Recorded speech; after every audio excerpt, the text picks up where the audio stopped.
जोरदार तालियां बजाओ।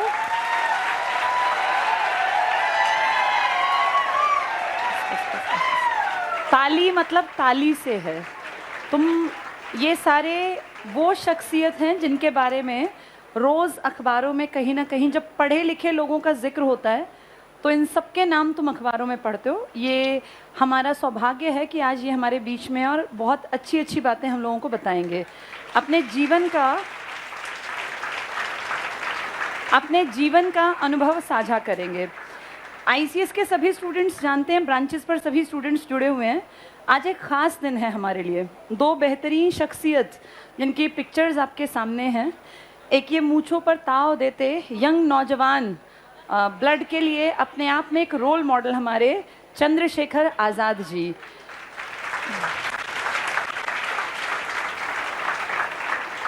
एक अपने अनुभव से जिन्होंने उस समय के भारत के नौजवानों को और जितने लोग थे समाज में, चाहे महिलाएं थी, बच्चे थे या कोई भी था, उन सबको जीने का एक अच्छी डायरेक्शन, एक अच्छी दिशा जिन्होंने हम सबको दी।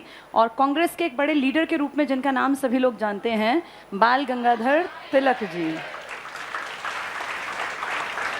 आज ही के दिन 23 जुलाई, आज ही के दिन दोनों का जन्मदिन है, लेकिन उम्र में दोनों के में बहुत फ़र्क था। ये आपको दिख रहे हैं, ये अनुभवी थे। 1856 में, 1856 में आज ही के दिन इनका जन्म हुआ था। और आज़ाद जो कि क्रांतिकारियों के एक मान लीजिए प्रणेता थे, 1906 में जन्मे थे। और दोनों लीडर्स का बहुत बहुत बहुत बड़ा योगदान है भारत की आज़ादी की यात्रा में। एक ने कांग्रेस के सहयोगी के रूप में काम किया, तो दूसरे ने कांग्रेस के पैरेलल पनप रही थी क्रांतिकारी संगठन, क्रांतिकारी संस्थाओं। उनमें सबसे बड़ा संगठन जो 1924 में बना था, जिसमें आप जानते हैं HRA, टाइम टू टाइम मैं तुम्हें बताती रहती हूँ HRA का कितना बड़ा योगदान था। हिंदुस्तान रिपब्लिकन एसोसिएशन, जिसके बड़े लीडर्स में राम प्रसाद बिस्मिल, अशफाक उल्लाह खान, राजेंद्र लाहिड़ी और रोशन सिंह, जिन चारों को फांसी की सज़ा हुई थी। और जिनमें से एक नाम रह गया था, क्योंकि जिन्होंने बचपन में ही कह दिया था कि मैं आज़ाद हूँ, आज़ाद ही रहूँगा और आज़ाद ही मरूँगा। वो कभी अंग्रेज़ों से पकड़े नहीं गए। और आप जानते हैं अल्फ्रेड पार्क में भी खुद को अपनी एक गोली से शूट कर लिया ताकि अंग्रेज़ों की गोली से उनका शरीर छलनी ना हो और अंग्रेज़ उन्हें जीते जी पकड़ ना पाएँ। तो ये थे चंद्रशेखर आज़ाद।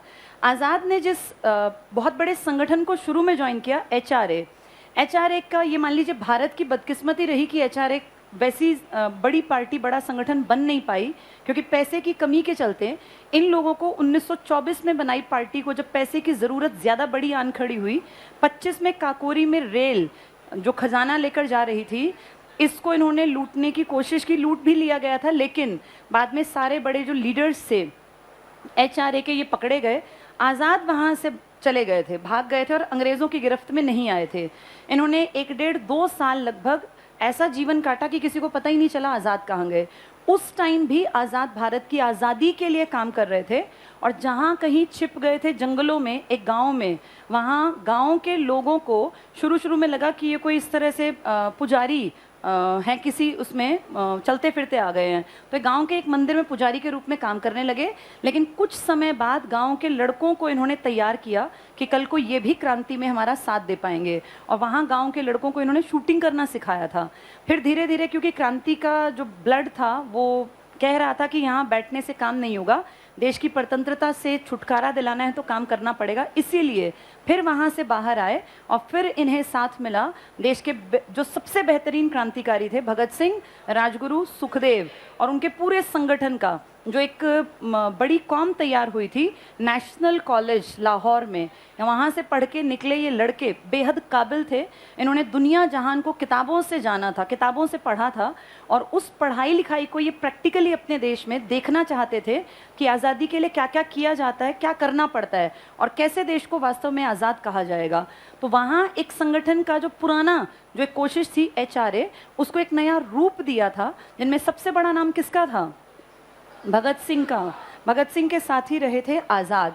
और दोनों ने बाकी बहुत सारे अपने जैसे नौजवान लड़कों को जोड़कर HSRA एक नया संगठन में शब्द ले आए थे। ये Hindustan socialist Republican association, HRA तो पहले से था, एक नया वर्ड आ गया था HSRA। और अब नौजवान पीढ़ी के सभी लड़के चाह रहे थे कि जिनके मन में था कि देश के लिए कुछ करना है, कुछ अलग करना है, और ये जो एक चली आ रही है पुरानी रीति की, जिसमें कभी हम देख रहे थे गरम दल, कभी नरम दल, कभी उदारवादी, इनसे अलग हट के देश के लिए कुछ करना है। उस सीरीज में एक बहुत बड़ा योगदान चंद्रशेखर आज़ाद और भगत सिंह के बनाए इस संगठन ने, जो नई दिल्ली में जिसकी पहली बैठक हुई थी, और HSRA जिसका नया नाम था। फिर धीरे धीरे दोनों काम करते रहे, नए नए लड़कों को जोड़ते रहे, लेकिन ये संगठन भी बहुत लंबा टिक नहीं पाया। कारण 1929 में आप जानते हैं पब्लिक सेफ्टी बिल के नाम पर अंग्रेज़ों के काल में जो एक बिल पेश किया जा रहा था, जहां कहीं ना कहीं इन नौजवानों को लगा कि हमारे क्रांतिकारी बंधुओं को टारगेट करके ही अंग्रेज़ी राज में ख़त्म किया जाना ही उनका मूल उद्देश्य है।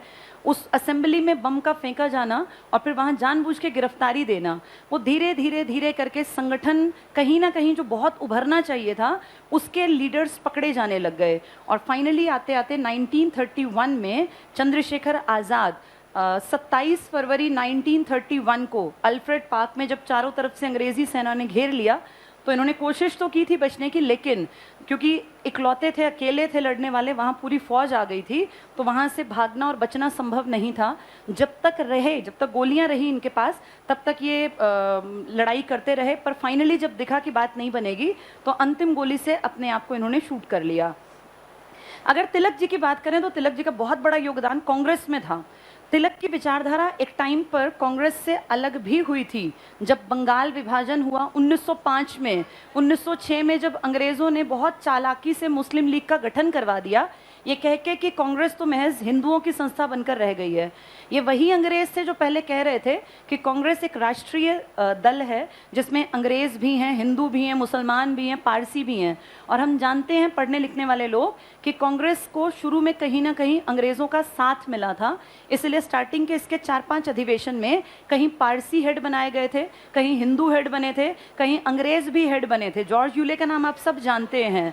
तो ये कांग्रेस जो सबकी संस्था थी साझे की, अचानक से 20 साल बाद अंग्रेज़ों ने इसको ऐसा दिखाया कि ये संस्था सिर्फ हिंदुओं की है, और मुसलमानों को अलग करने के लिए मुस्लिम लीग का निर्माण करवा दिया। उस बीच में कहीं ना कहीं क्लैश हुआ था कांग्रेस की विचारधारा के साथ अपने बहुत बड़े लीडर बाल गंगाधर तिलक जी का, और वहाँ जाके 1907 में फिर 2 दलों में विभाजित हुई थी कांग्रेस। आप सब जानते हैं, गरम दल और नरम दल। गरम दल के बड़े लीडर्स में तिकड़ी का काम था लाल बाल पाल, लाला लाजपत राय। हम गर्व से कहते हैं लाला लाजपत राय की कर्म भूमि में आज हम बैठे हैं, क्योंकि लाला लाजपत राय ने काम किया था हरियाणा में रहकर। हिसार हमारी वो पवित्र भूमि है जो कर्म भूमि बनाई थी हमारे इतने बड़े लीडर ने। लाला लाजपत राय जी हरियाणा के अलावा देश में तो खैर काम कर ही रहे थे। बाल गंगाधर तिलक महाराष्ट्र में, गुजरात की बेल्ट में ज़्यादा काम किया, पर इनको नेशनल लीडर माना जाता है। दोनों का बहुत बड़ा योगदान था, और दोनों में से इनका तो बहुत बड़ा योगदान इसलिए भी था क्योंकि इन्होंने एक टीचर के रूप में काम किया। और ये बहुत बड़ी बात है, इन्होंने अपने टाइम पर, जब ये महज 24-25 साल के थे, उस टाइम पर इन्होंने कॉलेज में पढ़ाना स्टार्ट कर दिया था। पढ़ने की उम्र में पढ़ाने लग गए थे, और इनका क्लैश हुआ था अपने प्रिंसिपल के साथ। प्राइवेट कॉलेज में पढ़ा रहे थे। क्लैश किस बात को लेकर था? प्रिंसिपल चाहता था ये रटी रटाई शिक्षा बच्चों तक पहुंचाएं, वही जो अंग्रेज चाहते थे। लेकिन ये चाहते थे कि मेरे पढ़ाए बच्चों का मैथ्स, रीजनिंग, तर्क शक्ति, इनकी हिस्ट्री, इनको इकोनॉमिक्स की बहुत अच्छी समझ हो, और जिनको मैं पढ़ाऊं वो रटंतू तोते ना बने, वो एक ऐसी पीढ़ी बने जिसमें सोचने समझने की क्षमता हो, जो रैशनल हो अपनी थिंकिंग में, जो सिर्फ इसलिए किसी की बात पर विश्वास ना कर ले क्योंकि सदियों से ऐसा सुनते आए हैं। ये बातें इनकी कहीं ना कहीं प्रिंसिपल्स को और टीचर्स को अखरने लगी, और इसलिए इनका वो कॉलेज छूट गया।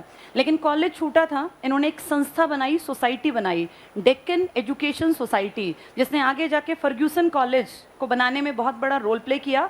और आप जानते हैं इंडिया की हिस्ट्री में एजुकेशन जब पढ़ाई जाती है, फर्ग्यूसन कॉलेज का एक बहुत बड़ा नाम है, और वहाँ पढ़ने वाले लोगों ने बेहतरीन काम किया है भारत में। तो ऐसे लोगों का जन्मदिन है, ये खास दिन है। और मैं तो रोज़ बोलती रहती हूँ, आज हमारे बीच में अनुभव से भरे हुए लोग बैठे हैं, और इन लोगों से जितना सुन सकेंगे उतना हमारे लिए बहुत फ़ायदेमंद होगा।